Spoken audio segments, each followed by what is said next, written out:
Welcome to True Crime Garage. Wherever you are, whatever you're doing, thanks for listening. I'm your host, Nick, and with me, as always, is a man who, even when he's stumbling, he don't play a bad guitar. Here is the Captain. It's good to be seen and good to see you. Thanks for listening. Thanks for telling a friend.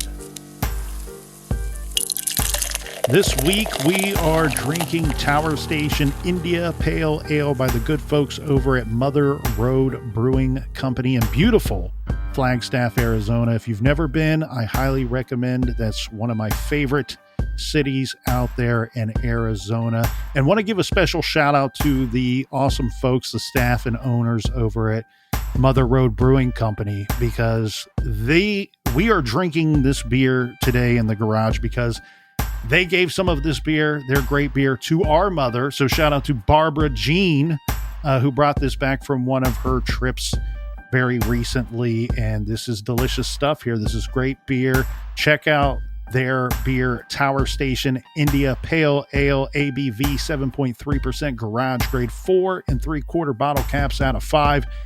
And let's give some thanks to our great folks who helped us out as well. We have Christina in Americus, Georgia. And a big We Like Your Jib goes out to Brittany Black in Monroe, Washington. Here's a cheers, Captain, that we're sending out to Katie Lockman from Milwaukee.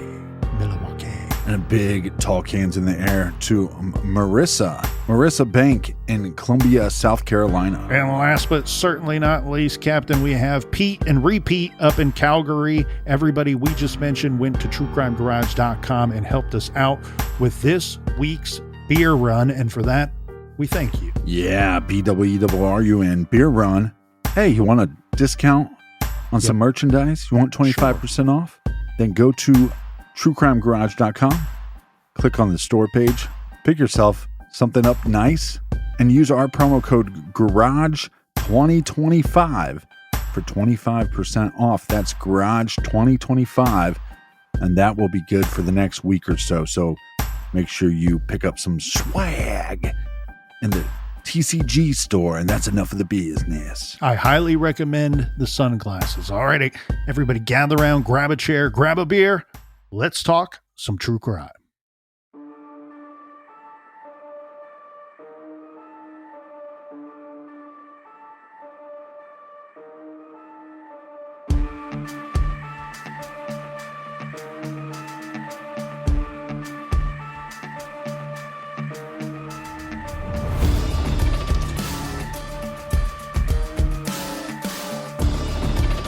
When we left off, Captain, unfortunately, the 3 girls had been located, and it was not the news, not the situation that anybody had wanted. It was not good news at all. But the news that we are left with is now a crime scene, and also the news that we have a manhunt to search for the man that is believed to be responsible for taking those 3 lives, and that man is their father, 32-year-old Travis Caleb Decker. And we talked about Travis quite a bit in episode 1. We're going to learn a little bit more about him today in our follow-up episode. Some of the evidence, we went through what was listed on one of the affidavits, some evidence that was listed on different articles, news articles online that have come out. And folks, if you are not aware of this case and you want to learn more beyond this episode today, you want to see some of the pictures of the wanted man, there are plenty available on the internet if you have time. Some of the evidence and some of the observations of this crime scene that made their way to internet news articles are, here's some right here, Captain. This is from the county sheriff's office that was saying that they collected a large amount of evidence, which consisted much of the suspect's personal items from his truck. Through the analysis of some of this evidence, they stated this just creates more questions than it does information for investigators to continue to pursue and look for this man and look for additional evidence and comb through the evidence that they collected. They stated that blood samples were taken from the crime scene. These blood samples do include both human and non-human blood. that was found at the scene. Authorities had previously said in court documents that the tailgate of the truck had what appeared to be 2 handprints of blood on them. Now, from my understanding regarding these 2 handprints, the information I've reviewed states that it was human blood, male human blood, that left those handprints on the tailgate of his truck. Well, yeah, and they believe the handprints are adult size.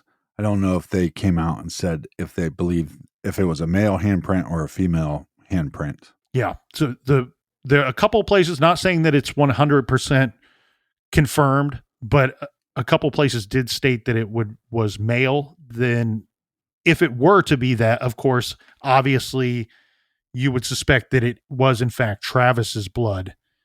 That would make the most sense on Absolutely. his truck, handprint, male human blood that was found. And they go on to say that further DNA and fingerprint analysis would be conducted. And these reports are reports, though, that were coming out by the time we are recording this here in the garage. It will be about a week since these reports came out. And by the time it hits your guys' earballs, it's still yet a couple of days away. So there could be breaking news at any moment in this case. The only thing good of any part of this story is that his dog, Travis's dog, was recovered and turned over to the Humane Society. Yeah, but again, that's why I look at these cases and go, this is insane. This is insanity. Yes. You kill your 3 daughters, but he let his dog live. I mean, it's so bizarre. Well, and here's the other part of it too. Like, and I'm having a big problem with portions of this case because there are people, and I don't know if defending Travis is the right statement to put forward, because I don't know if that's their intention. But however, when I read the news articles, it sounds like there's some people defending him, that he was not receiving the level of care that he should be receiving, that he was not.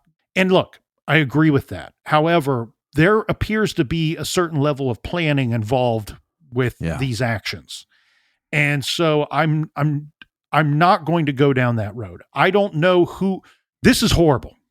Yeah, this is horrible. Goddamn horrible. There's no nice way to put this. There's no clean, good way to put any of this. When you talk about things like Sandy Hook, when you talk about Columbine, when you talk about any of these cases that we covered, what could have prevented it? Who could have stopped it? People very quickly want to point a lot of fingers. This agency, this entity, this person, this family, this community didn't do enough. Here's the thing. I can agree with those statements, but they pale in comparison to this statement. The evidence says one man killed these 3 little girls. One man did this. So point as many fingers as you want, have as many opinions as you want, but understand that at the crux of everything is this one man who did this, who made this choice. And it appears there was some planning involved. Yeah. And like we were talking about in episode 1, when people were saying it's almost they were putting some blame on law enforcement while they didn't issue a Amber Alert. It's like, again, afterwards, we can sit there and nitpick every little thing that somebody should have done or could have done, or there could be somebody going, well, if Whitney was really concerned, then she should have went against the law and not allowed them to have any visitation with their father. You can't foresee this shit. Like I said, I think there's some situations, Chris Watts, Scott Peterson, Columbine, so many other cases that there's just an element of evil. And I think what happens, and rightfully so, is people get so angry about the situation that they start looking for every thing to blame. That's human nature. But the captain, I believe, dude, you are spot on, my friend. The more and more I looked at this case, the more, and really didn't have to very long, but my concern wavered quickly from his mental state to this guy just may be a cold-blooded killer. And again, he's at the center of all this. There appears to be some planning involved. Captain points out something that is very intriguing. If this guy was completely off the rails, the dog wasn't killed. And Yeah. and here's where my mind goes. That blood on the tailgate. You ever see a situation where a husband and wife, they're together many years, maybe they lived together, they were engaged for a period of time, then they're married for a couple years before they have a kid, and they've had this dog, this wonderful dog was a part of their family for the entire time that they were together, or very long with one of the wife or the husband. But then the little baby comes along, and the dog is so protective of that child, even though that dog had a father or mother or family member prior to the little baby coming along. Sometimes these dogs understand this is a child. This little baby needs to be protected no matter what, protected from everything. I wonder if that blood, if it's correct that it's adult male blood, is there a chance he started hurting one of these kids and The this dog tried dog to, yeah. did something to Travis and injured him in the process? Now, And I want to also state though, we can only view these cases through the lenses that we have and through our experiences. So I do have issues, and you have, and so many people out there in listener land have had issues with mental instability. And I can tell you yes. for a fact, I didn't have homicidal thoughts, but I had suicidal thoughts. But you have to put some onus on the individual as well. And this is my opinion and through my experiences. But if I would have took my own life, that would have been partly on me, because I had people saying, "Hey, well, why don't you get this help? Or why don't you talk to somebody?" Or whatever it was, right? And and so at some point I had to make a decision to say, I'm not good at this. I'm not figuring this out. I'm not winning these battles in my own head. Maybe somebody can help me out with this. And so again, and I think your point is a valid one, and you're probably spot on. This dog probably tried to protect these little girls. But even if he has mental instability, that comes and goes with waves. So there was moments that I had suicidal thoughts, and then there were moments that I didn't have suicidal thoughts. And in those moments that I wasn't having a suicidal thought, those were my chances to get help and start trying to get my life back onto a better path. And so you can't tell me since May 30th, whatever mental instability, there's waves of it. And there had to be a wave of him knowing what he did, even if he was off his rocker when all this stuff happened. There's a moment of clarity.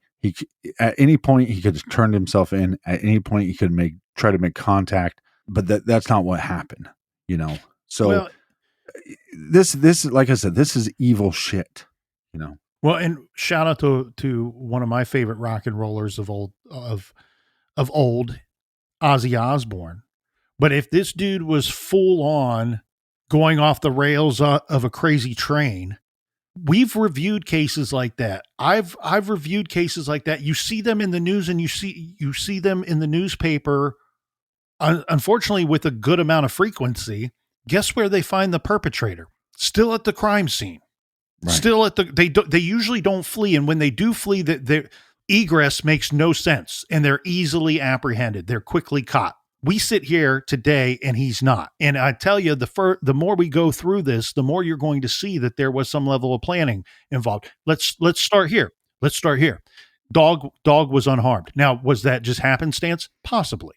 That could very likely be happenstance. But cell phone. His cell phone was left at the scene. That was a choice that this man made. Could it be happenstance? Yes, I put the percentage of that probability at very little.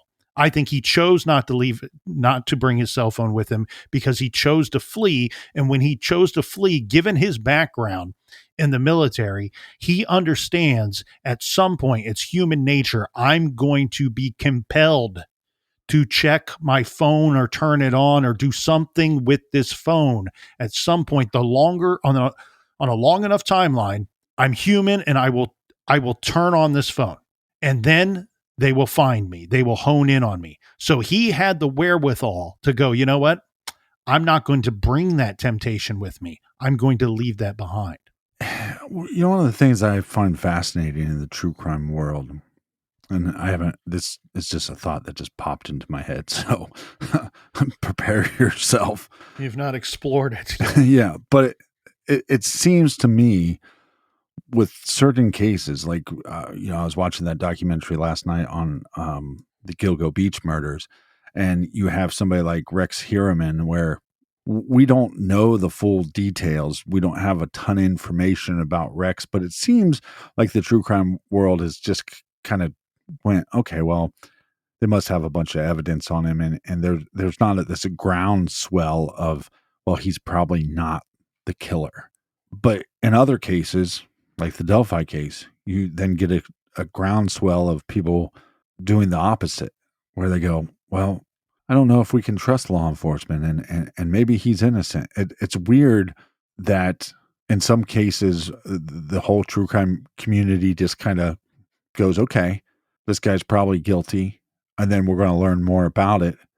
And as we learn more about it, we're probably going to still agree with law enforcement. But in other cases, it's almost like we start disagreeing for almost no reason. I wonder, somebody should look into why that happens in some cases and why it doesn't happen in other cases. Sometimes it's just because there's dumb people out there. Well, right. There is. I mean, every community has them, and this community is not above that. It definitely is not. Well, like I said, it's not something I really have thought about. It just popped into my head, but it's also then, I guess, maybe in some cases, I guess the weight of the evidence would matter more. Absolutely. And I'll tell you what, this is a conversation we should probably be having in the garage, off the record, or in the garage, no mics turned on at all. But I did want to mention, just popped into your head, just popped into my head. We could do an entire episode just on the Peaches victim information that I've reviewed in the past couple of months. There is so much information and thought, because that particular victim is significantly different than all of the other victims in the Lisk case. But all right, we went down Gilgo Beach murders. Yeah, we got sidetracked here. We mentioned the cell phone. My thoughts on the cell phone. Again, we got to remind the listeners here that this is a complicated area. Like we already said earlier, this is a very complicated area to try to locate someone. So very quickly, just looking at an aerial view map, very nearby, you have the Kashmir Mountain, you have Dragon Tail Peak, very cool name, Mount Stewart, not such a cool name, and you have the Okanogan Wenatchee National Forest. Nailed it. Now, that you can hear the mountains, National Forest, that implies lots of places for someone to hide, especially given his background. And again, he's making moves. I don't care what anybody says about his level of stability or instability. He is making moves. That's what my eye sees. He left the cell phone there on purpose. The zip ties, the bags that were found on the victims, these items could, yes, he's living out of his truck, living in a tent. Maybe were these items there? Yes, but he had those items, and these items were used in the commission of these murders. Let's be clear about that. Now, full on, right from the get, we're finding the victims, we're finding the truck. We have a full on manhunt, because this dude appears to me to just straight up leave the cell phone, drop the cell phone, and leave. We have an arrest warrant that we went through for triple homicide and kidnapping. The description of this man, if you're not familiar with this story, Travis Decker is described as being 5'8" tall with black hair and brown eyes. Many of the images that have been shared online by the sheriff's department show him with his hair in a ponytail and facial hair. And authorities have said this time and time again in the coverage of the story, reminding everybody that he is considered to be dangerous, should be considered to be dangerous going forward, and he may be armed. He should not be approached by any civilian out there. call 911 if you believe that you have seen Travis Decker. Why am I saying you in that weird way, in my weird Colonel way here? That's because if you are at the salon and somebody tells you that their cousin thinks they spotted him on some road yesterday, Right. don't bother police. They're getting a lot of information coming in and they've not located this man yet. So that tells me that while people have good intentions, the information is not great. It's not led them to the end goal, which everyone's goal here should be to apprehend this man as quickly as possible. Travis Decker was last seen wearing either a tan or green t-shirt. And why would you say tan or green? That's two completely different colors. I've seen these images, and I know you have as well, Captain, and I will back this statement of tan or green t-shirt because I've seen some pictures where the same shirt appears to be a neon green, like what you would see a road worker or maybe a construction worker or landscaper wearing, to be bright and vibrant so there's no accident. But I've seen other images from different angles, and maybe he's in the shade or in the light, and the same shirt appears to be more of a tan color. So Decker was last seen wearing either a tan or green t-shirt, as well as dark colored shorts. And identifiers, right? Identifiers, we're talking about his clothing here. We mentioned his hair in a ponytail, longer hair in a ponytail, and facial hair. Facial hair can be changed like that. A ponytail, you can cut that baby off like that. All right? Don't consume yourself with the ponytail and the facial hair. What's a great identifier when you have no phone, no vehicle, a dude on the run that can change his look quickly? I will also say I've seen probably a 12 to 15 different pictures of Travis Decker recently. He can look a lot different. Yes. Thank you for saying that. Facial hair or his actual hair. There's one picture that they recently released of him. He's shirtless, he looks like he's wearing swim trunks. And the purpose of that picture was so that people could view his tattoos. And I want to go through the tattoo information because those are identifiers that are not easily changed, right? Can't change the tattoos, not easily while you're on the run. And in that picture in particular, Captain, shirtless, swim trunks. If you've seen the different images, you'll know what I'm talking about. I was like, this isn't even Travis Decker. Why did they release this? Yeah. And then I read all the information. I'm like, oh, it is him. Now let's review the tattoos. So he's got multiple looks, has looked differently throughout the most recent years, according to the pictures that are easily viewed online. Going off the swim trunk picture to describe some of these tattoos, looking at the picture itself.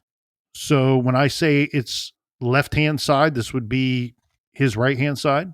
The outside of the bicep appears to have like a black fish tattoo just above the elbow with a thick black line next to it on the inner elbow.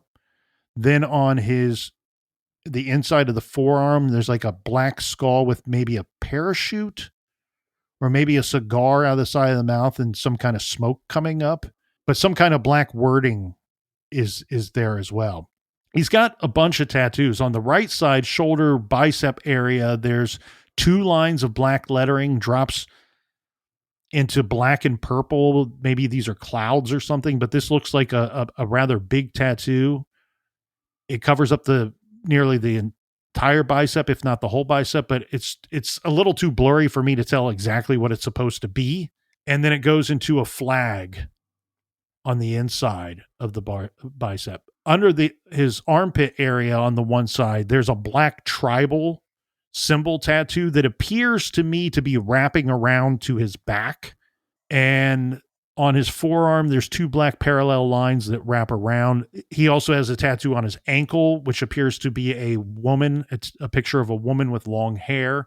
And then on his calf muscle, on one of the calf muscles, he has, it's a black tattoo. I can't tell what it is, but it covers up most of the back of his shin area, lower leg area. And Captain, when we get back from our quick little beer break, we'll review a little bit more of Travis Decker's background and where he possibly could be.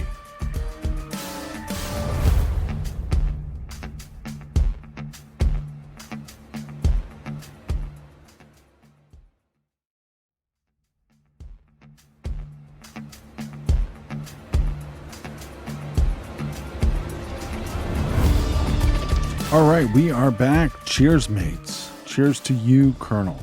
Cheers to you, Captain. Cheers to all the folks out there in Washington State looking for this individual and being tasked and stressed and saddened by the case and what they've had to see and experience in the last week or so. Well, and what's tough is, we get bombarded by people, and look, it's our job, and we love it.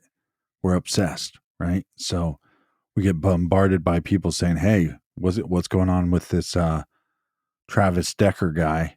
And the whole time we're recording these episodes, I'm Googling to see if there's any updates, because obviously this is one that I think we'll have an update soon on. I don't think it's going to end well as far as them arresting him. If I had to bet a Franklin on it, I'd say they just find his remains. Well, and as of this recording, there's been a lot of air quotes potential sightings Yeah. of Decker, but of course, I was having a conversation with somebody last night and said, that there's some suspected sightings of this dude. And they said, well, does that mean they're closing in? I go, well, I mean, who knows, right? Where we sit now, who truly knows? And they said, well, what's the level? Is there any level of confirmation? Are these confirmed sightings? Well, it won't be a confirmed sighting until you arrest the guy, confront the guy, arrest the guy, or find his body, obviously. So, well, there was one sighting that I think is pretty interesting. So they see this hiker out in the wilderness. He's alone, but they called him the ill-prepared hiker. And this he was spotted by a helicopter. And this is what I was talking about this terrain is so hard to search for an individual. Look, when you're out in the city and the ghetto bird gets you, right? The ghetto bird locks in with their spotlight. Most people don't get away from that, right? They can run and hide, but that ghetto bird's got them. But in this wilderness, this helicopter sees this individual, tries to track them, and loses them. So we don't even have confirmation that this ill-prepared hiker is Travis Decker. We can just assume. Yeah, it's difficult because you can go, well, it's probably not him, because you'd think they would be able to hone in on him quickly. But the flip of that coin is saying, well, it probably is him, because if it was just some rando person that was walking around, they would be able to confront them and confirm that it was not him. So look, good luck to everybody out there looking for him. We wish you obviously the very, very best of luck and Godspeed with all of you. Now, I was curious about Travis Decker. Let's dive into his background here a bit. Wanted to know if he had any previous run-ins with the law, if he had a history of violence. I running a background check on this guy. He does not. He doesn't have anything that says he's been arrested or charged for anything violent.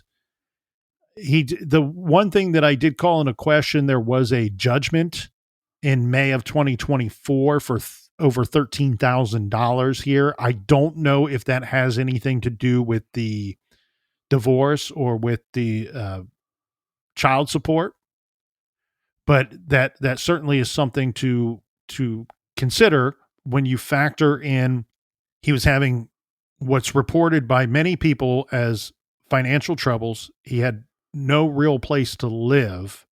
He did have a job, but this dude's, whether he's mentally there feeling good or not, his world is crumbling. And could that be because of his mental state? Very likely. But his world is kind of crumbling and falling apart. And that's why I had said in the first episode on Travis Decker that this is reminding me a lot of the List case and the Bishop case.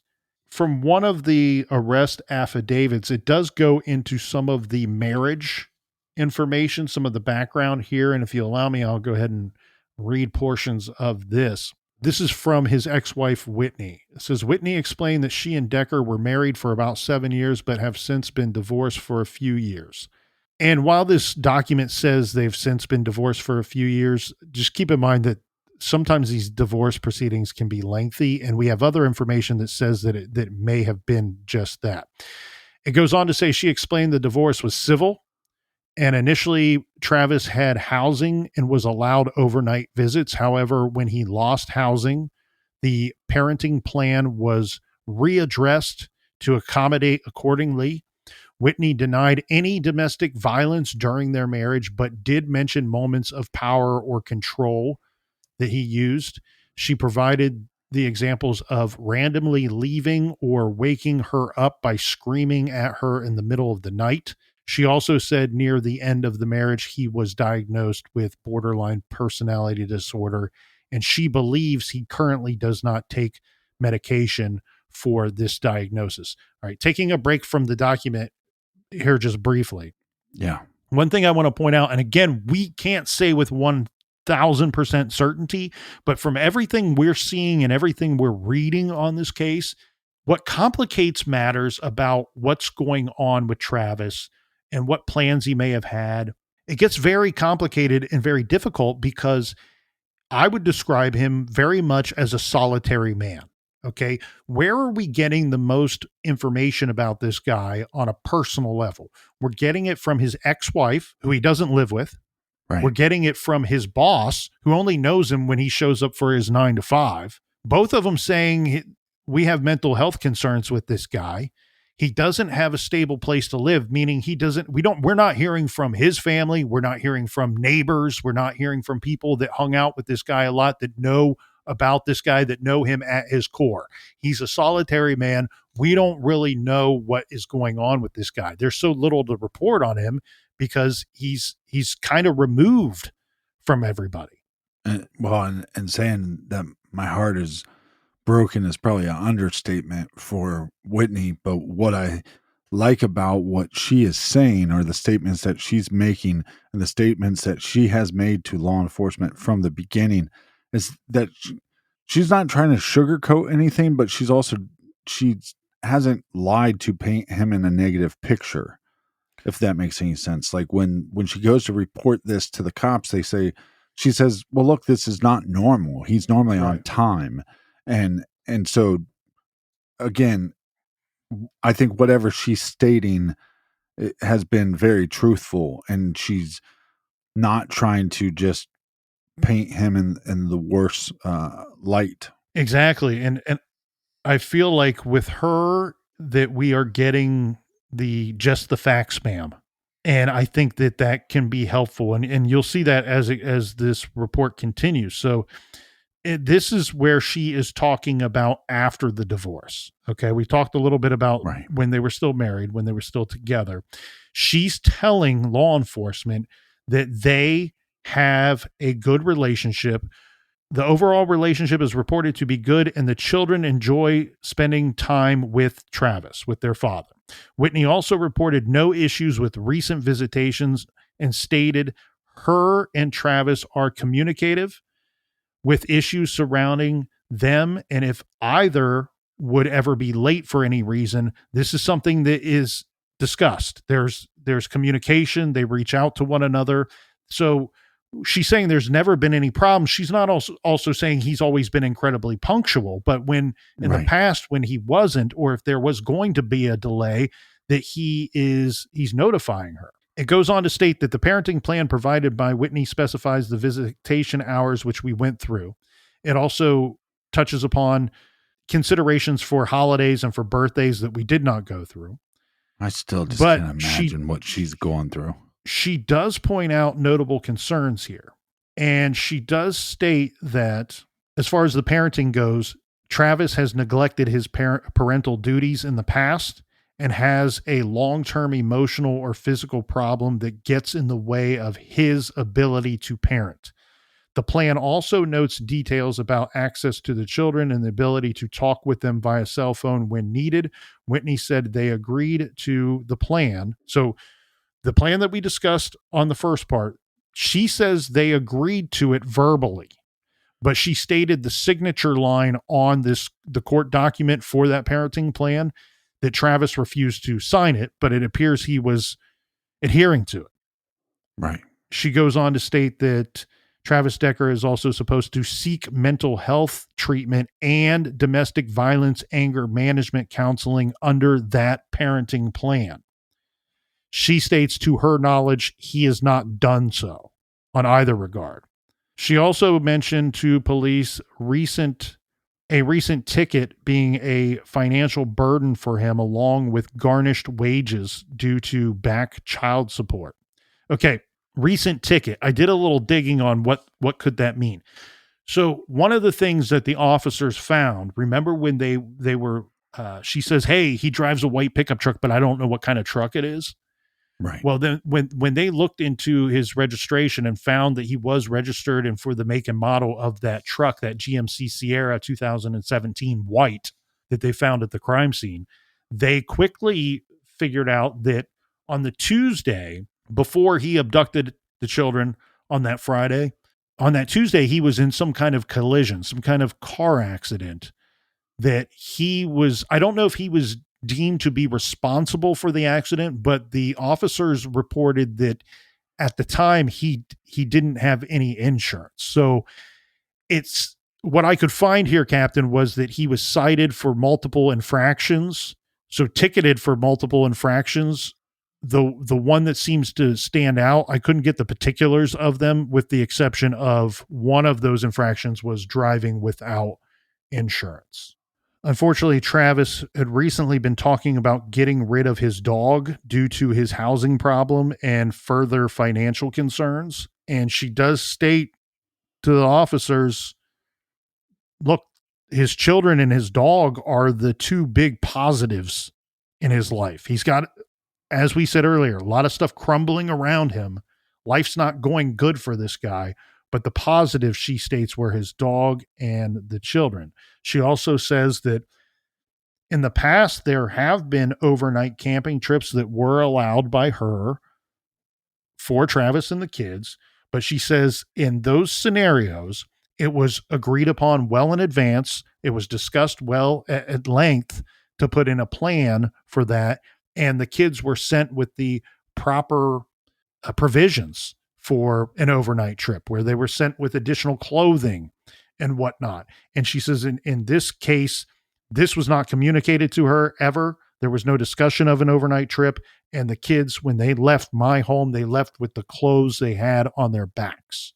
More information on the divorce. I found that, and some of this is a little, without having a complete roadmap of Right. their court situation, it might seem like this is a little divergent or maybe even contradictory to what we've already stated. But there are reports that Whitney, first filed a petition for divorce in November of 2022 without requesting a restraining order or any type of protection order. The divorce was finalized, according to a couple of news outlets, in September of 2024, with Whitney Decker citing, quote, emotional/mental health issues that were the primary catalyst of the divorce. As we know, it was later that year, a short time after, that the parental schedule parenting plan was put together and issued. As the captain has informed us, Travis Decker was an infantryman in the Army from March 2013 to July of 2021. An Army spokesperson, this is Major Travis Shaw, confirmed to NPR that Travis served in Afghanistan from March to July of 2014 and left active duty as a staff sergeant. He is a military veteran, and other reports state that he has extensive training, but it is unknown whether he is currently armed while he's on the run. I've seen other reports out there, and I'm a little hesitant to go down this road, but let's just do it anyway.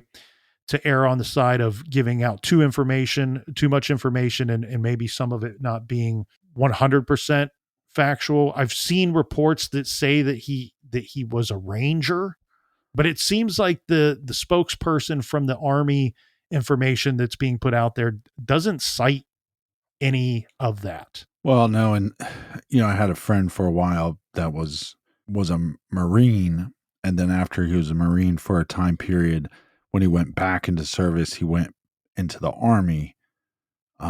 So maybe it's one of those situations, but again, I just think it's silly on this idea of like, well, he has extensive knowledge about survival. Okay, well, he can survive, but the guy, when he had resources and people, he didn't have a home. He was living out of a vehicle. Yeah. He then wrecked that vehicle. He didn't have any money. So even if he's able to survive in the woods for a while, he doesn't have the skills to go start a new life somewhere. Well, I would say ranger or no ranger, and maybe there was some movement towards that or some goal of becoming a ranger. Who knows? When we covered Timothy McVeigh, we know that he spent time in the Army and then couldn't cut it to become a ranger when he went back and attempted to do so. I will say this, ranger or no ranger, infantrymen, it does give you a level of expertise and training on how to move about undetected, because that's what you would have to do in battle conditions. Right. And for him right now, if he is still on the run and not dead somewhere that we're later going to find him, he is in battle conditions. And so he is moving and attempting to do that the best he can undetected. I would push a little bit back on the idea that he might not be able to set up shop elsewhere, just because I can't get away from the idea that that Decker is what I keep referring to as a solitary man. We don't know much about him, so I have to believe that he has lived a little bit off of the grid, and I think there's some evidence to suggest that he has during his lifetime with his kids and when he was still showing up to work, that he was somewhat off the grid, as we don't have a lot of people talking about who he is and what kind of person he was. Now, some information that has come out recently as to what his plans were. This goes back to the part that I get so damn aggravated about, because this again shows a level of planning. And again, what is the order of the motivating factors here? What's the psychology? Was he planning on leaving and starting a new life and then decided, because I'm doing that, I have to eliminate the kids? Or was it eliminate the kids and then move on? But what we do know that is fact is that on May 26th, according to law enforcement, this is from the U.S. Marshals Service. And the U.S. Marshals Service has a whole lot of Jensens working there. They don't play around. Okay. So this is legit information here. They're stating that when they checked into his phone, into his search engine history, that on May 26th, and I've seen the document that has the printout here, Captain, and it is rapid fire, my friend. He is searching in about a 20-minute period. He does a search of jobs in Canada, how to relocate to Canada, how does a person move to Canada, and it's all Canada, it's all fleeing to Canada type of searches. So that will tell you where he at least at one point had some consideration in that being where he would go.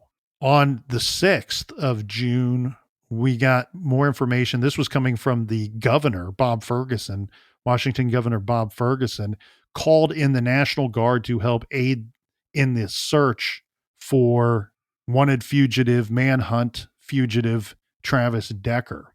Several reports coming out saying that during this ongoing search, that it's believed by the media that authorities have closed in on him maybe a time or two, but have certainly closed in attempts to locate him or pin him in. They've closed down numerous trails. They've closed down campgrounds and Forest Service roads across parts of the North Cascades and surrounding areas.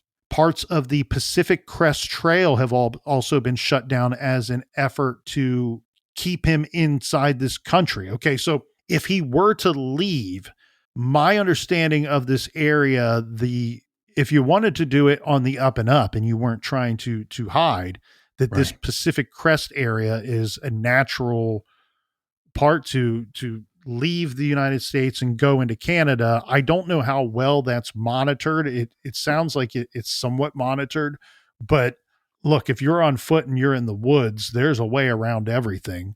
All you have to do is figure it out. One thing, we mentioned a lot of these different agencies, and I'm not putting any of these agencies down. All of these agencies are absolutely great. Calling in the National Guard is a great idea here. It can only help. I don't think it can hurt in any regard. The National Guard, due to the current situation in America, if anybody's got eyes on LA and California, there are certainly people out there that are calling into question, what is the National Guard used for? What are they supposed to be used for? When are they, who has the authority to call them in? Well, if you can go to the National Guard's website, and it states very clearly what the purpose of the National Guard is for. And it simply states the National Guard is often the first to respond to natural disasters, which we all know. We've seen that on TV many times with things like hurricanes, floods, tornadoes, wildfires, but they're also called in for things like civil unrest and other domestic emergencies. They can also provide assistance with search and rescue missions, traffic control, and maintaining public order.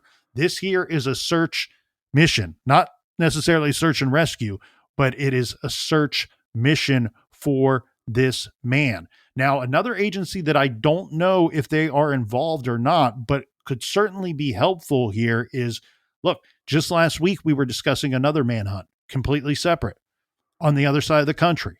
Down in Arkansas, they were, yes. It's a theme in the garage. Well, hopefully not. Hopefully not a Yeah. theme, but it feels a bit like one. But down in Arkansas, they were looking for a prison escapee, murderer, rapist, former police chief Grant Hardin. If you haven't done so already, check out last week's episode, Devil in the Ozarks. And this is a quote from after they apprehended and found Grant Hardin. It says, quote, "That was one of the most frustrating things, that they were able to track him, but then they lost him because of the rain." So the rain really slowed down finding this guy because of they're trying to track him using dogs. Now, ultimately, it was a group effort amongst many agencies there in Arkansas that led to the apprehension of this very, very horrible, evil man. But in particular, it was the elite and highly trained U.S. Border Patrol team that joined the search. The Border Patrol tactical team provided advanced search capabilities and operational support, and its members are experienced in navigating complex terrain. The agency said that their team tracked Grant Hardin through the region known for its rocky and rugged landscape, thick forest, and extensive cave network. The U.S. Customs and Border Patrol shared photos on Facebook of Grant Hardin shirtless and covered in mud, lying face down with his hands tied behind his back. The post said that Grant Hardin was, quote, turned over to Arkansas State Police unharmed, end quote, by the federal agency. And that is the conclusion that we want here as well. We want Travis Decker to be found, located, apprehended, unharmed, and turned over to the state police so that he can face a judge, so that he can stand in court, and so he can pay for these horrible, horrific crimes. Again, we continue to get regular updates on this as to where he may be or potential sightings, but every one of them is reminding people in this local area to please secure their homes and vehicles, stay alert, and report any suspicious activity to 911. We don't need to give out a specific agency number here to you today for this particular case. Call 911. And all of the agencies involved in searching for this man and figuring out what happened here in this case are reminding the public that their safety, the general public's safety remains the top priority. But if you see something, say something.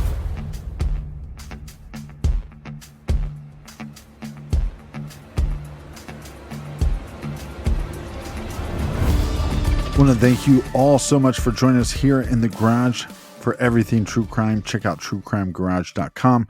Remember, we have a promo code going on right now for 25% off in the store page. That's Garage 2025, Garage 2025. A little recommended viewing. If you haven't seen on the Peacock Network, they have a new documentary called The Gilgo Beach Killer House of Secrets, and they talked to Rex Heuermann's wife and his daughter. I thought it was fascinating, so give that a watch if you have the time, or if you're looking for something good in the true crime world to watch. Colonel, do we have any recommended reading from the Colonel this week? Yes, this week I'm recommending Unlikely Angel, the untold story of the Atlanta hostage hero by Ashley Smith with Stacey Mattingly. Back in 2005, Ashley Smith made headlines around the globe when she miraculously talked her way out of the hands of alleged courthouse killer Brian Nichols after he took her hostage for 7 hours in her apartment. In this moving, inspirational account, the 27-year-old widowed mother of a 6-year-old girl shares the little-known details of her traumatic ordeal and expands on how her faith in the best-selling book, The Purpose-Driven Life, helped her survive and bring the killer's murderous rampage to a peaceful end. Again, that recommendation is Unlikely Angel, the untold story of the Atlanta hostage hero by Ashley Smith. You don't have to write that great title down right now, because you can go to our website, truecrimegarage.com, click on the recommended page, and there you shall find all of our recommendations, whether they be podcasts, books, or documentaries. Please go there and check that out. And again, Garage 2025 for 25% off. Cheers, mates. And until next week. And get you some sunglasses. Be good, be kind, and don't